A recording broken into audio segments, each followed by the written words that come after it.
Señor Jesús, y gracias Espíritu Santo. Amén y amén. Esdras capítulo número 9, nos dice el verso primero: acabadas estas cosas. Recordará usted que en primera instancia un remanente del pueblo habría viajado hacia Jerusalén. Ese remanente, mis amados hermanos, sí, llevaba consigo el cuerpo élite de servicio para la casa de Dios. Levitas y sacerdotes era lo que conducía Esdras para que puedan levantar el culto allá en el tabernáculo. Adicionalmente, ellos eran portadores de los tesoros que el rey Artajerjes había provisto para poder levantar, también conforme a estas dádivas, en este caso el suplir los gastos y también poder poner los utensilios en el tabernáculo para que sirvieran para esa misma administración. Adicionalmente, la Biblia dice que cuando iban por el camino hicieron falta levitas y fueron a buscarlos, y Dios dio un buen, diríamos, encuentro, y pudieron traer lo suficiente como para poder realizar el viaje de una manera segura. Una vez llegados, dice la Escritura que demoraron 3 días, obviamente para recuperar fuerzas, ya que el viaje fue tan largo que duró 4 meses. Luego de estos 3 días, ahora el pueblo, diríamos, ya asentado y de una manera descansada, tenía la oportunidad de comenzar a realizar las acciones para las cuales fueron convocados: levantar el servicio del culto en Jerusalén. Y fue justamente en este paso donde en el verso 1 se nos dice que acabadas estas cosas, vinieron a Esdras, dice la Biblia, los príncipes, es decir, las cabezas principales de las familias que habían sido transportadas. Y estos se dieron cuenta de algo que de pronto, de manera inicial, por el largo camino, por el trabajo en sí mismo y la responsabilidad que llevaba Esdras, no pudo considerar a gran escala. ¿Cuál era esa situación? Versículo número 1 nos dice que ellos vinieron y le dijeron a Esdras lo siguiente. Acompáñenme en la lectura. El pueblo de Israel les dijeron: y los sacerdotes y levitas no se han separado de los pueblos de las tierras de los cananeos, heteos, fereceos, jebuseos, amonitas, moabitas, egipcios y amorreos. Y lo que es peor, dice la Escritura, y hacen conforme, dice la Escritura, ¿qué cosa? Conforme a sus abominaciones. Mi amado hermano, es necesario entender en primera instancia que cuando ellos viajaron, no solamente viajaron los hombres, sino que viajaron familias enteras. Si uno va, y acompáñeme rápidamente, por favor, a la Escritura, mire lo que nos dice en Esdras capítulo 8, un capítulo anterior, en el verso número 21. Mire, ¿qué nos dice la Escritura?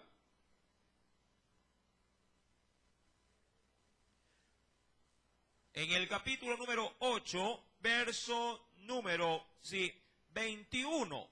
Cuando Esdras había convocado un ayuno, dice la Escritura: publiqué ayuno allí junto al río Aba para afligirnos delante de nuestro Dios, para solicitar de él camino derecho o camino seguro para nosotros. ¿Para quiénes más? Para nuestros niños y también para, dice aquí, para todos nuestros bienes. Mi amado hermano, es necesario entender que familias enteras habían sido trasladadas juntamente con sacerdotes, levitas y parte del pueblo.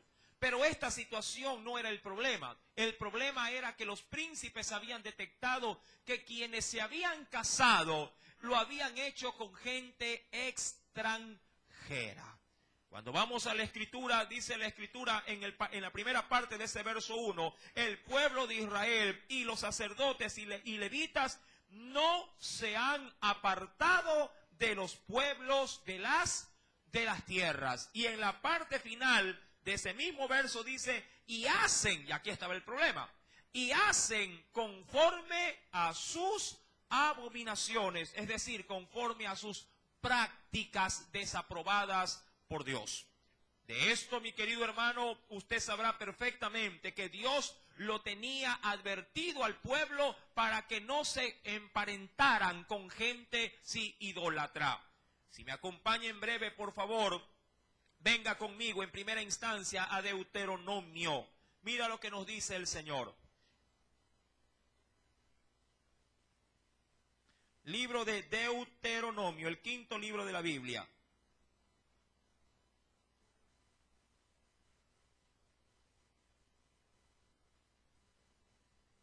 En el capítulo número 7. Libro de Deuteronomio, capítulo número 7.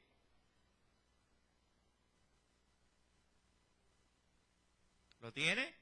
Leamos por favor, los primeros versículos, de ese pasaje. Los primeros 4 versículos. Dice el Señor, Deuteronomio capítulo número 7, verso 1 al 4. Cuando Jehová tu Dios te haya introducido en la tierra en la cual entrarás para tomarla, y haya echado de delante de ti a muchas naciones, y ahí tiene el detalle de esas naciones, dice ahí, Eteo, Gergeseo, Amorreo, Cananeo, Fereceo, Heveo y al Jebuseo, 7 naciones mayores y más poderosas que tú. Verso 2 lo podría leer.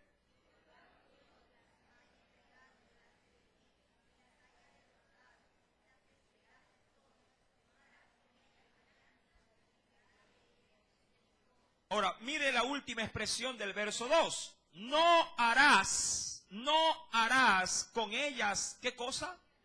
Alianza. Y obviamente la alianza es la unión o el pacto que se podría establecer entre unos y otros. Y ese pacto se había establecido, pero por medio de matrimonios.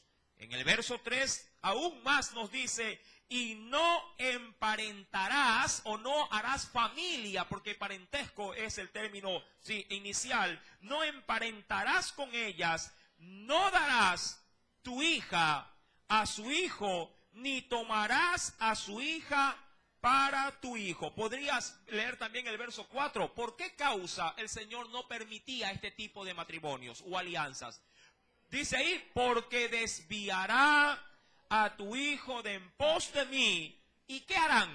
Servirán a dioses ajenos, y el furor de Jehová se encenderá sobre vosotros y te destruirá. Y esto es importante, no de manera rápida o inicial, porque hay quienes una vez unidos en yugo desigual dicen, pero mira hermano, ya me casé y estoy feliz. Sí, al inicio.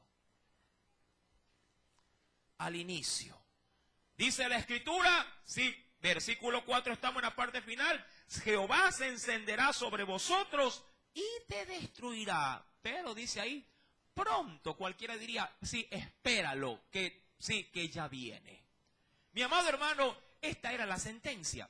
Ahora, como el pueblo había venido en gran número, recuerde que se estimaba en este segundo viaje cerca de 6.000 a 7.000 personas. En el viaje todo el mundo iba cubierto, para poder pasar el mal ambiente del desierto. Recuerda que tenían que ir desde Babilonia hacia Jerusalén. Y el territorio no era obviamente un territorio, diríamos, de flores y de césped. Eran de caminos polvorientos, caminos obviamente llenos de peligro, y todo el mundo iba sumamente cubierto, iba preparado. Si cuando usted va para la sierra, por ejemplo, ¿qué tipo de ropa lleva? ¿Camiseta? ¿Pantaloneta? ¿Qué lleva? ¿Ah? ¿Verdad que lleva pantalón, tiene pantalón largo, jean, diríamos así, como para poder cubrir mejor del frío, lleva chompas, lleva de todo, ¿verdad? Ahora bien, el pueblo había salido sumamente, diríamos, abrigado para poder pasar este tipo de caminos. ya al llegar y al descubrirse y por así decirlo, al verse ya en la vida cotidiana, obvio, la gente comenzó a reconocer entre ellos que había personas que no eran ni de su cultura, que no eran de su nación. Todo esto, sí, puso en alerta a los principales, en este caso de las familias de Israel. Y ellos hicieron saber de manera inmediata ¿a quién? A Esdras. Ahora, yo quiero extraer en primera instancia algo de este primer versículo. Acompáñeme nuevamente a Esdras, capítulo número 9. Sí, porque usted tiene que considerar algo vital en este texto. Esdras no detecta el problema. ¿Quién lo detecta? Los príncipes. Verso número 1. Acabadas estas cosas, los príncipes vinieron a mí. Ahora, entendemos, y por estudios también que hemos tenido en Samuel, recordemos que David no fue un gran rey porque él reinaba solo, sino que tenía, ¿qué cosa David? ¿A quiénes tenía David? Ya no se acuerdan de Samuel. ¿Cuántos vinieron el viernes? ¿O vienen los viernes? Vamos a tomar la lección. Yo tomo la lección en todos los cultos de todos los días. ¿A quiénes tenía? ¿Por qué David pudo gobernar con equidad y justicia? Tenía gente, generales a su lado, que le ayudaban a administrar todo el reinado de Israel. Él no lo hacía solo. Él tuvo un equipo de trabajo que le ayudó incansablemente a pelear sus batallas, a gobernarles, a impartir justicia. La labor de administrar una nación no es de un solo hombre. Igual podría decir de una iglesia o hasta aún de una familia. En una familia no solamente uno puede estar a cargo de toda la familia. Para eso el Dios los ha unido, sí, en dos, hombre y mujer. Y estos se encargan de gobernar de manera justa y equitativa su hogar. Y lo mismo puede pasar en una iglesia. Amados, Esdras no detecta el problema de entrada, pero son sus príncipes los que le hacen notar de que hay problemas en medio de los que han transportado. O que hay problemas en medio de los primeros que vinieron en el gran exilio que hicieron hacia Jerusalén. Habían detectado un sinnúmero de matrimonios mixtos, si así lo quiero de pronto pragmatizar para poder entender. Es decir, gente inconversa con gente convertida a Dios. Y es ahí donde son ellos quienes le dicen: Esdras, tenemos un problema aquí en medio del pueblo. Y el problema se agravaba, era porque quienes estaban metidos en esto, no solamente era el pueblo común, eran los sacerdotes, ¿y qué más? Y los levitas. Recuerde lo que dice el verso 1. El pueblo de Israel, los sacerdotes y levitas no se han separado de los pueblos de las tierras. Y lo que era peor todavía, en la parte final del verso, y hacen conforme a sus abominaciones. Ahora, yo le pregunto algo a usted. Hemos leído Deuteronomio 7, verso 1 al 4, y sobre todo el 4 que remarca muy bien la sentencia. Yo le pregunto, ¿usted cree que el levita o el sacerdote debió haber pensado y diciendo, a la hora de contraer un matrimonio mixto, es decir, casarse con una mujer extranjera? ¿Tú crees que el sacerdote dijo o ha de haber pensado en su corazón diciendo, no, si aquí el sacerdote soy yo busco de Dios, yo soy el hombre que Dios ha puesto en el hogar, yo voy a manejar este hogar, no importa si es extranjera, yo le voy a predicar de Jehová, le voy a enseñar la Torá o el Pentateuco, la voy a llevar al culto? Me imagino que todo hombre, de este pueblo debió haber pensado de manera inicial de esta manera. Pero una vez que se casaron, una vez que se unieron, una vez que hicieron vida diaria, el que tenía el sartén por el mango ya no lo tenía. Ahora era ella la que le decía, vamos al culto, le decía el marido, y ella decía, no, tengo mucha ropa que lavar. Y después, ¿cómo vas a ir a la iglesia? Todo sucio, mejor déjame lavando. Ya está bien, quédate lavando. Muchachos a la escuela bíblica, no, tienen estudio, déjalos ahí. Después van a sacar cero, Cierto, ya, quédense. Día a día, comenzó, sí, diríamos, a gotear, ¿sí?, este tipo de situaciones en todas las áreas. Cuando se dio cuenta, el sacerdote ya no tenía el liderazgo de su hogar. El levita, por consiguiente, igual. Y no se diga el pueblo común, sí, de entre esa nación. Y se cumplía a la larga la sentencia que Dios había determinado allá en Deuteronomio capítulo número 7, verso 1 al 4. ¿Qué harían al unirse con naciones extranjeras? Si apartarían de a poco al pueblo en pos de ¿qué? De dioses ajenos, dioses paganos. Mi amado hermano, pero este es el primer aspecto que debo de resaltar. Segundo, Esdras se entera porque habieron príncipes que se apercibieron de esto. Y esto es importante también resaltarlo en esta mañana. Tú no puedes gobernar solo. Y tú que estás junto a aquel que gobierna tu hogar, o que gobierna una iglesia, o que gobierna una nación, no puedes pasar por alto las falencias que de pronto para otros son costumbres o son ya cosas habituales.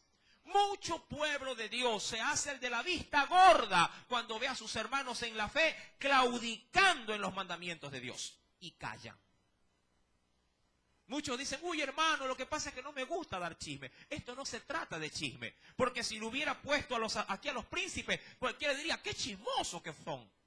Le fueron con el cuento. ¿Con qué cuento a Esdras?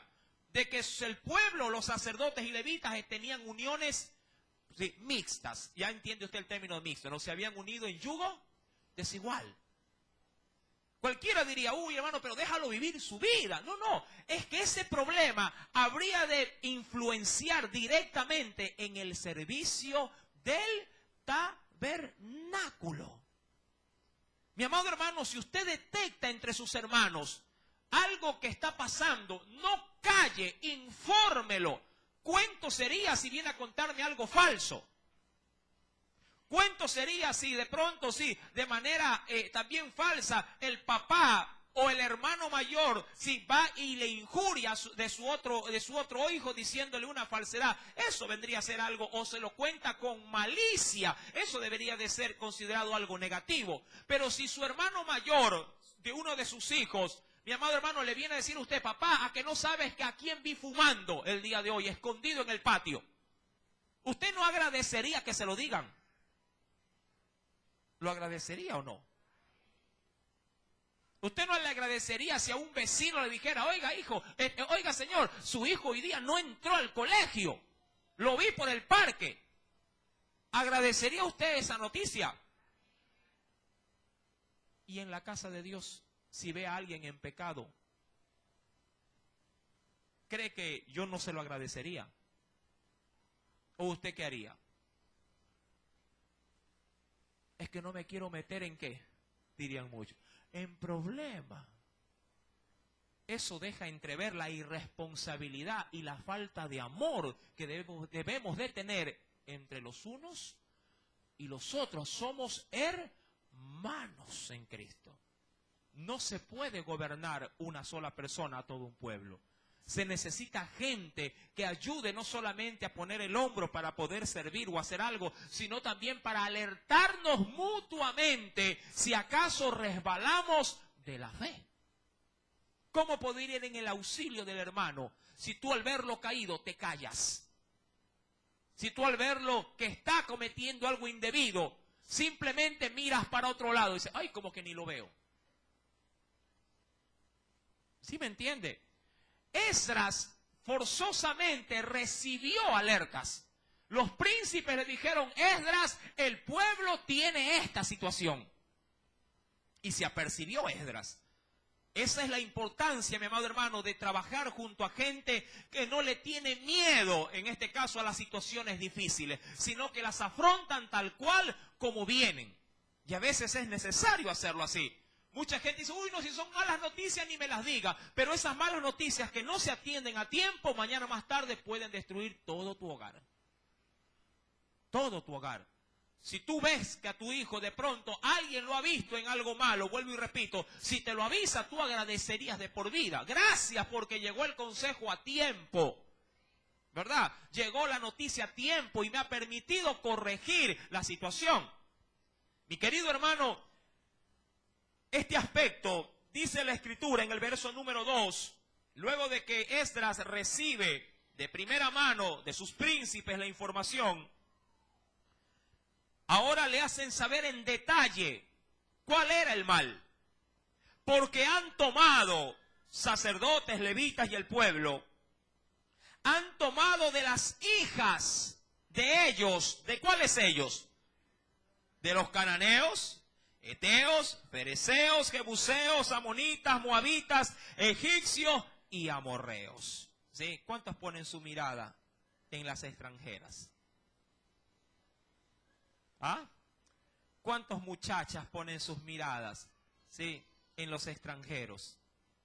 En los de afuera, en los chicos, sí, que no tienen al Señor en su corazón. ¿A cuántos les gustan los egipcios? ¿Ah? Ya me saco las lentes en nombre de Jesús. Vamos a meter el dedo en la llaga. ¿A cuántos les llama la atención los chicos inconversos? ¿Ah? Que tienen peinados un poco distinguidos, por no decir otra palabra. Muchachos que, sí, de pronto de manera física tienen un aspecto, sí, que atrae a la vista. Musculosos, bien contorneados, ¿sí? O a quienes les atraen las muchachas de allá afuera. Las egipcias, dicen muchos, las amorreas, las heteas, las jerjeseas y todas esas feas. ¿A cuántos les atraen esto? Feas para Dios, porque para el mundo son muy atractivas. La Biblia es clara. Sí, la Biblia es muy práctica en esto. Allá en el libro de Cantar de los Cantares, perdón, de Proverbios nos dice, sí, que la engañosa es la gracia y vana, ojo, vana, inservible, la hermosura. La mujer que teme a Jehová, esa será alabada. Amén. Amado hermano, usted tiene que entender que allá afuera no hay nada que le convenga a usted. Entiendo que allá afuera sí hay mucha atracción, que allá afuera hay mucho, diríamos, encantamiento, porque se ven bien. Sí, de pronto hablan bien, tienen mejor, diríamos así, mejor look que los que utilizan aquí en la iglesia, ganan más. De pronto, mi querido hermano, se me ocurre que han escalado económicamente en otra esfera y todo eso atrae. Pero usted tiene que entender que todo lo que usted logra encontrar fuera de Dios, a la larga va a traer pesar. Todo lo que usted logre adquirir fuera de Dios va a traer problema a su vida.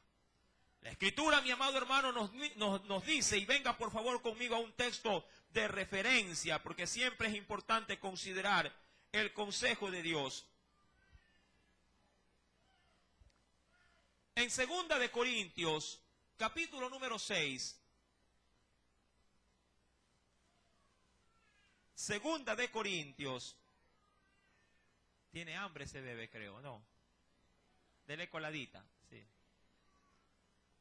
Capítulo número 6.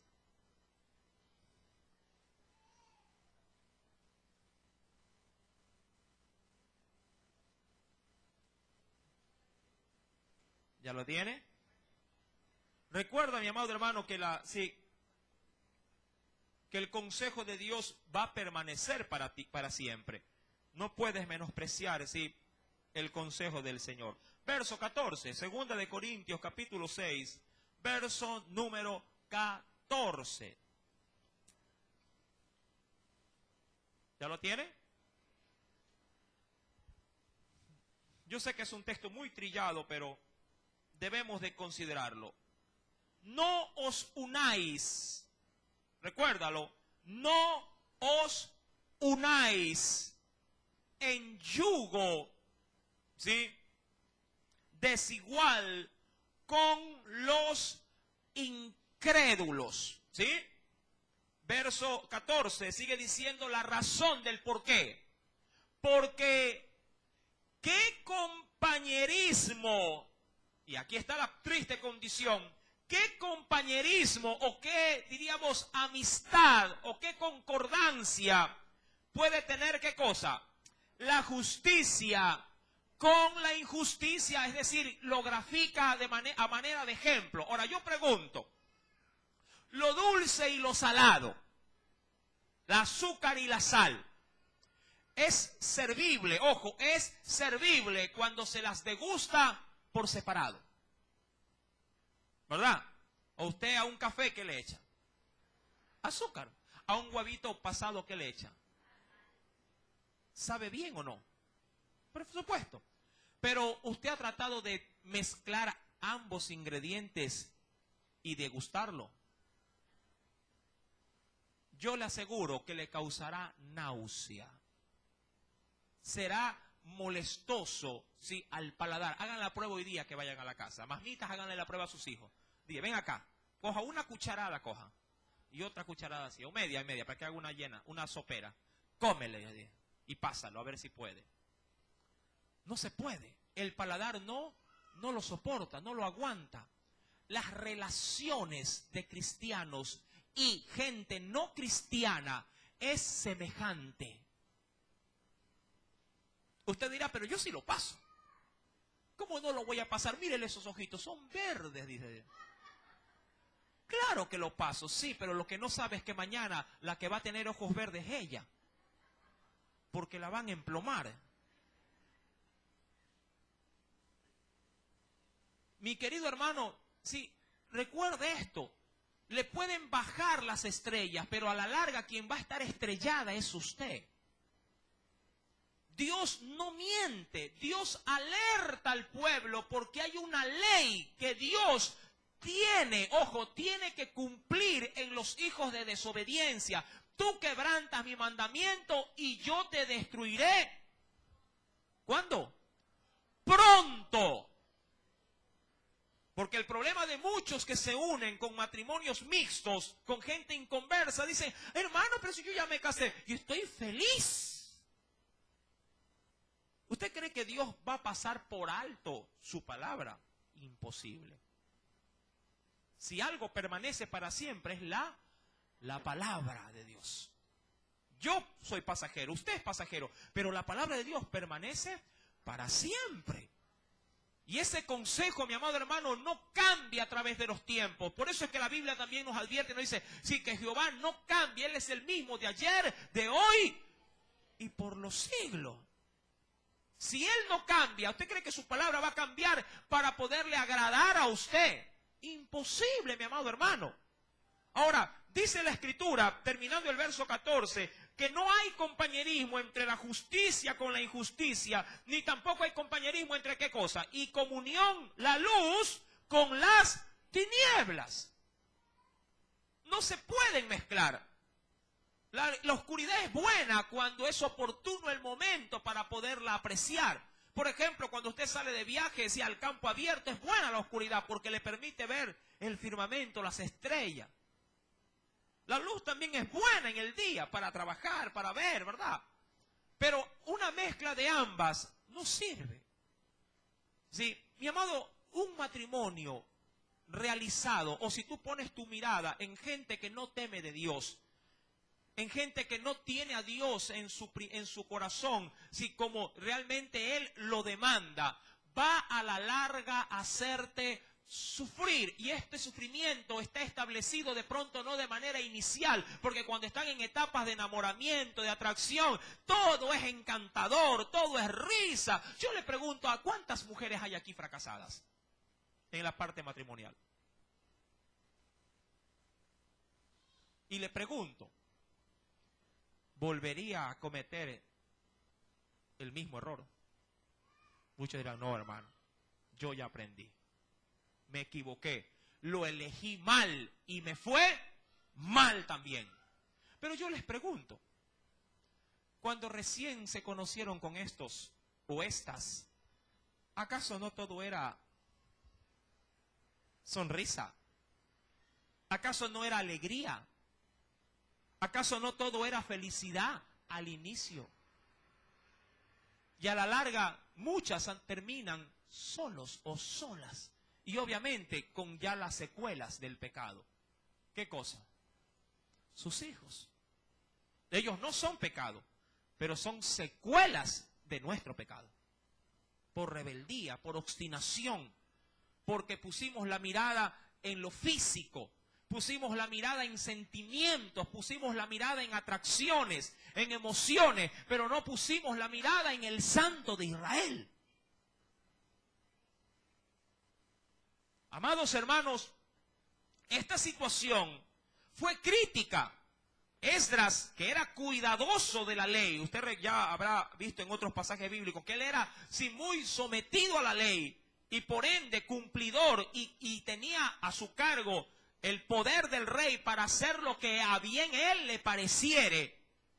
Cuando vamos por favor al capítulo número 9, verso número 2, se le hace saber a Esdras que habían tomado de las hijas de ellos para sí y para sus hijos, es decir, y a sus hijos les habían hecho casar con las hijas de estos. Y el linaje, ojo, qué interesante es esto, y aquí me voy a concentrar, y el linaje, ¿qué cosa? Santo, dice aquí, ha sido mezclado con los pueblos de la tierra. Lo santo se ha mezclado, obviamente, con lo profano. Lo santo se puede contaminar. Mi querido hermano, ven conmigo a Josué y mira qué tanto puede llegar a afectar cuando lo santo se mezcla con lo inmundo. Voy a hacer comparaciones un poco desagradables, pero es necesario entender la profundidad de esto.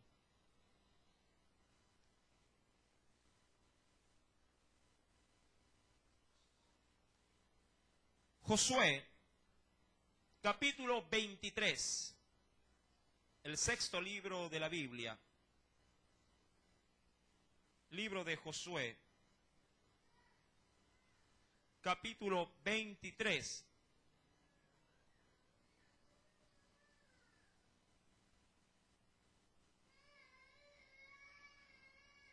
¿Lo tiene? Sí, Josué, capítulo 23. Versículo 6. En adelante. Quiero llegar al verso, sobre todo al verso 11 al 13, pero hay que leer el contexto.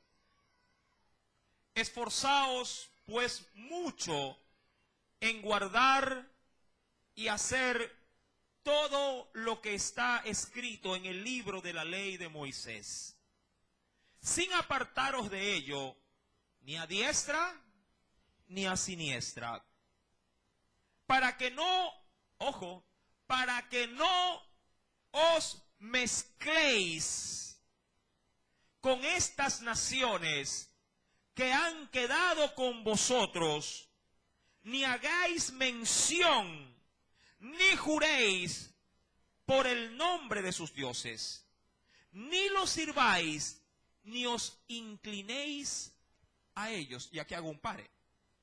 ¿A cuántos les gusta una buena ensalada?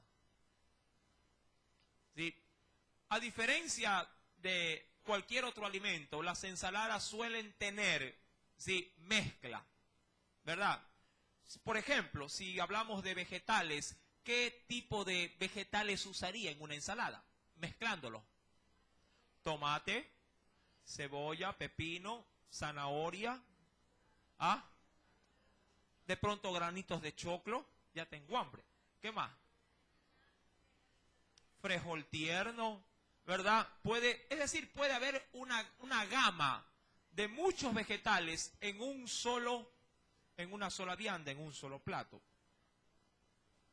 ¿Cuántos echarían estiércol en la ensalada? Va mezclado. Y le cuento que bien revuelto no se siente.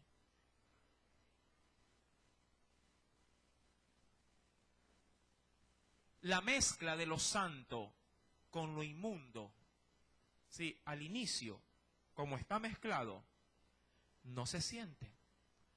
Pero una vez que el cuerpo comienza a digerirlo, sí se siente. Porque esa pequeña basura que usted se ingirió, con todos los vegetales, va a comenzar a usar estragos en su organismo. Y dicen, ay, me duele. Fiebre, infección intestinal. ¿Sí me entiende? Cada vez que una mujer o un hombre cristiano se mezcla con gente pagana, con gente que no tiene temor del Espíritu Santo, porque ellos no guardan su cuerpo para ellos no es templo del Espíritu, para ellos su cuerpo es templo de los demonios. Usted dice, oye hermano, ¿acaso lo ve adorando a Satanás? No lo veo como una cruz invertida. Mi amado hermano, el que no adora a Dios, adora al diablo. No necesariamente porque se pare delante de una figura con cachos y rabo y un trinente. Todo lo que no proviene de Dios es del maligno. Porque el mundo está regido, el mundo, por el príncipe de este mundo. Y ese príncipe es Satanás. Toda persona que pone su corazón en lo que no es de Dios, en lo que no es del Espíritu Santo, le pertenece al maligno. Recuerde que este mundo está regido o por Dios o por el diablo. No hay líneas intermedias. Y cuando tú eliges gente que no teme de Dios, estás eligiendo gente que está dispuesta para servir a Satanás. Y si tú mezclas lo santo de tu cuerpo con lo inmundo de este mundo, obviamente vas a ver algo catastrófico en tu matrimonio o en tu relación. Por eso es que la Biblia advierte, no pierda Josué, porque estamos ahí, no lo pierda, que hay que seguir leyendo. Por eso es que para los príncipes, al ver estas uniones matrimoniales, dicen en el verso número 2, en esta parte importante, el linaje santo, el linaje consagrado a Dios, ¿qué dice? Se ha mezclado, ¿sí? Ha sido mezclado con los pueblos de las tierras. Se ha mezclado. Es decir, así ya no son santos. Pero recuerda, ¿qué propósito tenía todo este pueblo ahí ahora? ¿Acaso no el de servir a quién? ¿A Jehová? ¿Qué iban a levantar en ese momento? El servicio del culto en el tabernáculo. Penosamente en la actualidad hay gente que se ha mezclado para servir a Dios. Y lo que es más lamentable, sirven a Dios teniendo en su corazón o teniendo en sus hogares, teniendo en sus matrimonios gente pagana, gente que no tiene testimonio, que no cumple en Dios sus demandas, pero que más allá de lo que Dios diga, ellos dicen, no importa, yo igual voy a liderar algo espiritual. Usted ya no recuerda, sí, no digo recomendaciones, los requisitos allá en Timoteo para poder servir al Señor. Marido, entre otras muchas cosas, ¿de qué cosa? De una sola mujer. Penosamente alguien que ha fracasado, sí, reiteradamente en matrimonios no puede ser pastor, porque ha perdido ¿qué cosa? Testimonio, credibilidad. ¿Cómo una persona que ha fracasado en el matrimonio podrá sentar a alguien y decirle, hermano, tú tienes que luchar por tu matrimonio y tienes que salvarlo? Y él le va a decir, pero si usted mismo lo perdió. ¿De qué lucha me está hablando? ¿De qué esfuerzo si usted mismo no puede tener a sus propios hijos en sujeción? ¿Me explico? Es necesario, mi querido hermano, que usted comience a analizar si en su vida hay una mezcla entre lo santo y lo inmundo. Primeramente entre nosotros. Puede ser que el escenario no sea tanto de uniones entre personas, pero ¿qué hay de aquello que sí nos puede contaminar lo santo? Lo que vemos, lo que oímos, lo que percibimos, con qué gente nos relacionamos para hacer amistad. Todo puede contaminarnos. Decía Pablo, en cuyo caso es necesario mejor salir del mundo. Pero nosotros no huimos de este mundo. Estamos en el mundo, pero no somos de este mundo. No nos mezclamos con este mundo. Es verdad, es imposible dejar de tener amistades. Es verdad, es imposible dejar compañeros o gente que está a tu lado.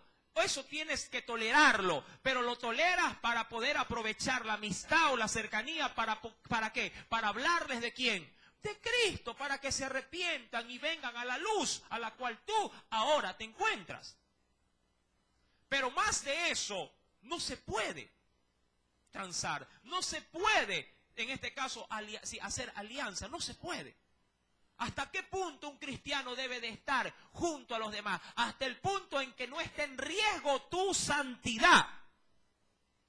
Es verdad, puedes hacer un trabajo de investigación con tus compañeros. El uno va a elaborar una parte de pronto del tema, el otro elabora otra parte, la otra parte, perfecto. Están trabajando en armonía, todos, diríamos, hay mezclados cristianos y no cristianos, están desarrollando, pero de pronto el mundano siempre dirá, oye, ¿qué vamos a hacer el fin de semana? Y usted dirá, bueno, yo voy a la iglesia. Ya, un peloteo.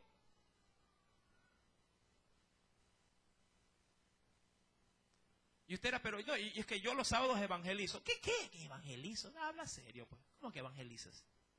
¿Qué es eso? Gano alma. Pero cuídate un poquito. Mira que hasta unos solazos que hace mejor. Mira, una cancha sintética con techo, bien bonita.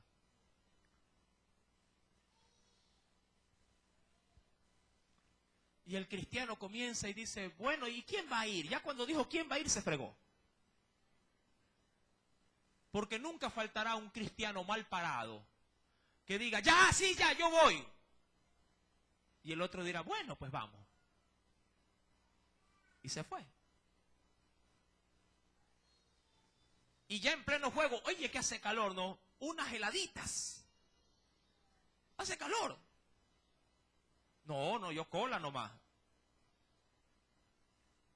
Mi amado, y cuando nos damos cuenta, estamos compartiendo los mismos gustos y los mismos deseos del mundo. Yo les pregunto, ¿cómo se vería a un creyente que está tomando cola en medio de 20 que están tomando cerveza?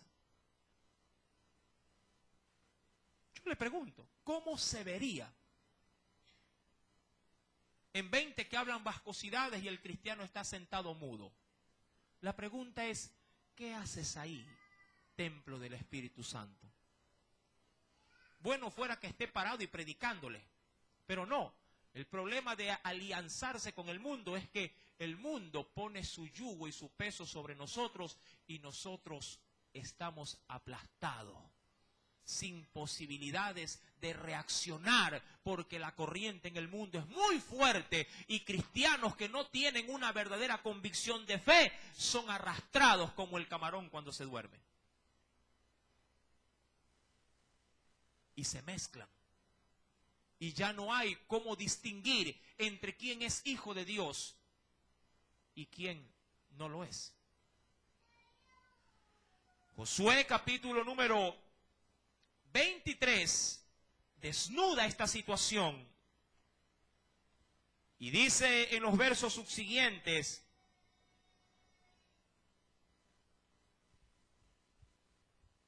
capítulo número 23, ahora leo el versículo número 8.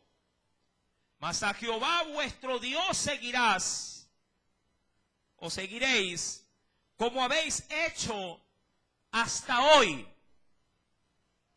Pues ha arrojado Jehová delante de vosotros grandes y fuertes naciones, y hasta hoy nadie ha podido resistir delante de vuestro rostro. Verso 10, ¿lo podría leer?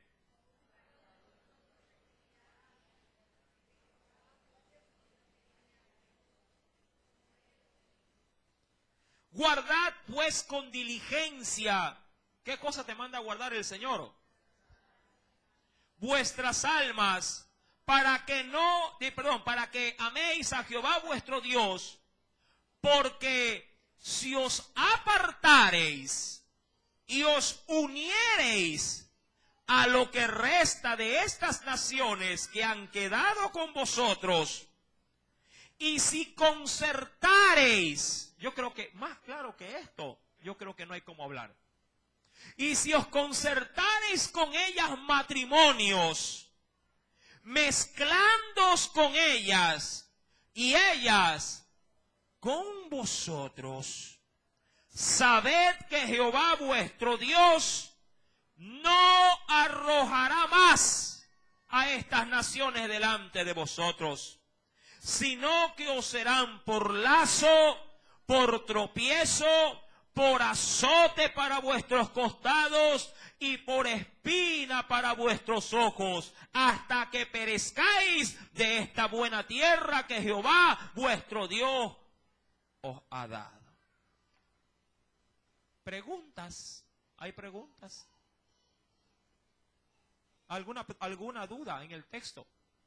¿Alguna pregunta que quiera hacerme con respecto a esto? Con el mundo, no. Con Cristo, sí. No vayas al mundo a buscar lo que Cristo tiene en sus bodegas. ¿Sí me hago entender? No vayas al mundo a buscar algo que Cristo tiene. De ahí muchos problemas a veces que son irreparables en los matrimonios. De ahí que muchas mujeres cristianas que se equivocaron están orando por esos maridos inconversos, pero solo la misericordia de Dios, y eso de una en 1000, si no le doy más, que el Dios logra y toca el corazón de ese hombre inconverso. Muchas que quieren respaldarse en esto dicen, ay, yo puedo ser una de esas, pero puede ser una de las otras. Mi amado hermano, yo pregunto, ¿para qué jugar a la ruleta rusa si me puede tocar la bala? Porque hay muchos que piensan que jugando este tipo de juegos, ¿sí?, en el gatillo, en el tambor, no le va a tocar la bala. Dice, no, aquí, en un tamborcito de un revólver hay 6 orificios, por lo general, 6. ¿Sí? Y entre esos 6, obviamente, en uno se deposita, ¿sí?, la bala y gira el tambor. Casarse con un inconverso o una inconversa es jugar al juego de la ruleta rusa, pero con un factor negativo, que así como en el tamborcito hay 6 orificios y uno solo tiene la bala, mi amado hermano, aquí es al revés. En 5 orificios hay balas y solo en uno no lo hay. ¿Cuántos jugarían así la ruleta rusa? Digo, no, pues hermano, bájeme la posibilidad. Déjeme 5 vacíos y me meto a jugar.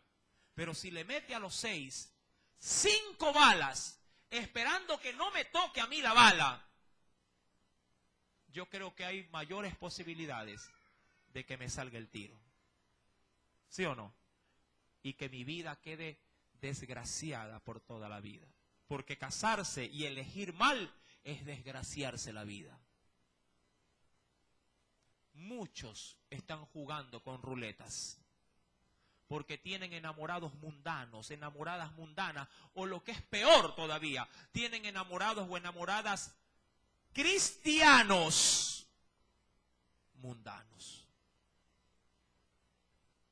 Y eso es peor, porque tienen parejas que son mezcla de ensalada con estiércol. Sí, vienen a la iglesia, pero nunca oran en sus casas. Sí, vienen a la iglesia, pero mírenlo si en la casa leen la Biblia. Sí, vienen a la iglesia, pero nunca se identifican como templos del Espíritu Santo. Vienen a la iglesia y en casa escuchando música, sí, salsa, merengue, reggaetón. ¿Qué están criando? ¿Mundanos o cristianos? Y esos son los futuros candidatos para que formen hogares cristianos. Ruleta rusa. ¿Me entiende? ¿A cuántos está hablando el Señor? Muchos jóvenes dicen, por gusto vine hoy día, si hoy día no iba a venir. Y hay padres que están contentos, qué bueno que hoy traje a mi hijo o a mi hija. Mi amado, no juguemos ese juego, porque las opciones para morir son muy altas. Mi querido hermano, cuando retomamos Esdras, para concluir, yo quería terminar el capítulo, imagínense, entero de Esdras.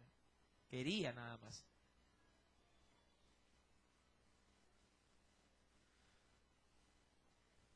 Capítulo número 9.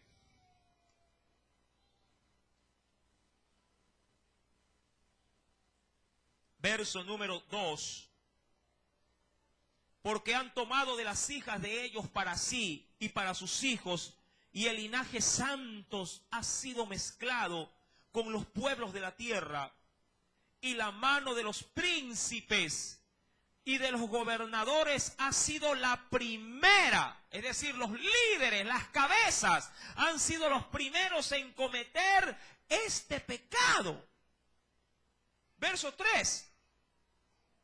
Cuando oí esto, rasgué mis vestidos y mi manto, y arranqué el pelo de mi cabeza y de mi barba, y me senté angustiado en extremo. Ahora, esta actitud la tomaría solamente alguien que está consciente verdaderamente en su corazón lo que implica unirse en yugo desigual.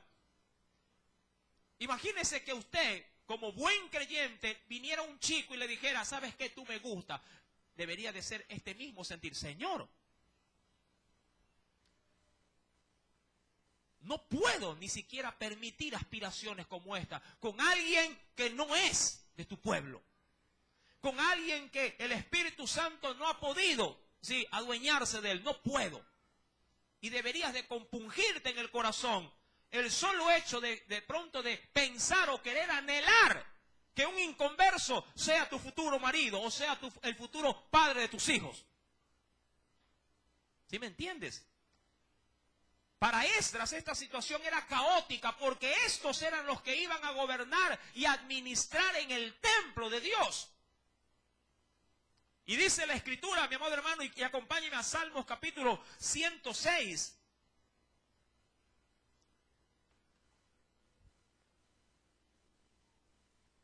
Salmos 106, verso número 34 al 39. Tenemos algo adicional.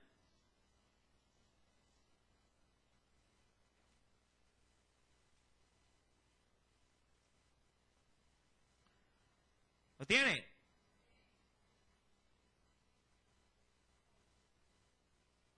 Dice el versículo 34, no destruyeron a los pueblos que Jehová les dijo, antes se mezclaron con las naciones, y mira, y aprendieron sus obras, sirvieron a sus dioses, a sus ídolos, los cuales fueron causa de ¿qué les trajo al unirse? Causa de su ruina. Sacrificaron sus hijos y sus hijas. ¿A quiénes los sacrificaron? A los demonios. Derramaron la sangre inocente, la sangre de sus hijos y de sus hijas que ofrecieron en sacrificio a los ídolos de Canaán, y la tierra fue contaminada con sangre, se contaminaron así con sus obras y se prostituyeron con sus hechos. Es que esto es ciertísimo. Cuando uno se casa con alguien inconverso, el padre o la madre elige que su hijo se quede viendo Bart Simpson, que es una porquería, antes de que venga a la escuela dominical.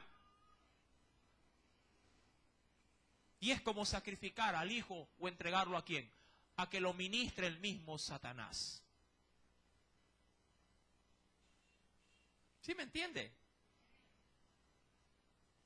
Hay programas que deforman, pero cuando los padres son inconversos, cuando no tienen temor de Dios, ellos aprueban que quien les ministre a sus hijos no sea el Espíritu, no sea la Biblia, no sea algo de Dios, sea la porquería que sale por la televisión. Y la madre se ve impotente y sufre y llora a Dios, pero ya no puede hacer nada. Ella lo eligió. Él la eligió a ella. Y ese es el futuro que le espera. Claro, cuando están cautivados por los ojitos, ¿no?, los caramelitos, las tarjetitas y cosas como esta, no miran nada de esto. Viven el momento. Viven simplemente el rato. Pero cuando las cosas se concretan, cuando ya la realidad en el hogar es otra y comienzas a aflorar la carne, yo he tratado en las consejerías con muchos matrimonios. Y uno de los que me dio mucha tristeza fue cuando me topé con un caso donde una hermana había accedido a casarse con otro hermano en la fe. ¿Y dónde está lo trágico? En que cuando se casan, el hermano en la fe sacó a relucir su vida, en el sentido de cómo era en verdad, lo que él aparentaba en la iglesia y lo que él era en casa. Pero ya estaba casada. Y ella dijo: hermano, no conozco al hombre con que yo me casé. Conmigo iba a la iglesia. Conmigo salía a hacer la obra. Conmigo estaba buscando de Dios. Si cuando estábamos enamorados, cuando nos conocíamos, el muchacho aparentemente era sano y era buscador. Pero un año después de habernos casado, salió todo lo que tenía. Y ella se entera que ese muchacho le había estado engañando desde el tiempo de noviazgo. Con una mujer mundana tenían relaciones sexuales y esa relación nunca había terminado, siempre permaneció ahí. ¿Sí sabes? Aunque dentro de la iglesia tienes que saber pedir guía del Espíritu Santo,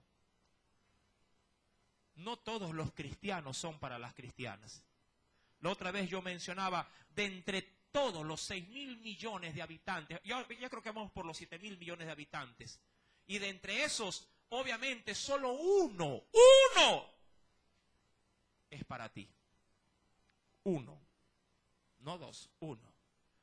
Y si no es Dios el que encuentra ese uno y te lo trae y te dice: este va a ser tu marido o esta va a ser tu mujer, si Él no te las trae, porque Él es el único que puede ver entre estos 7.000 millones quién es el tuyo, solo Él, tú no. Tú no puedes, porque el corazón es engañoso. Porque lo que viene delante de ti puede parecer fresa, pero no es fresa, es estiércol, maquillado de fresa, huele a fresa por fuera, pero si le quitas el cascarón, es un huevo podrido. Solo Dios sabe lo que hay en el contenido, porque tú miras lo que está afuera, mas yo miro lo que hay en el corazón. Amén.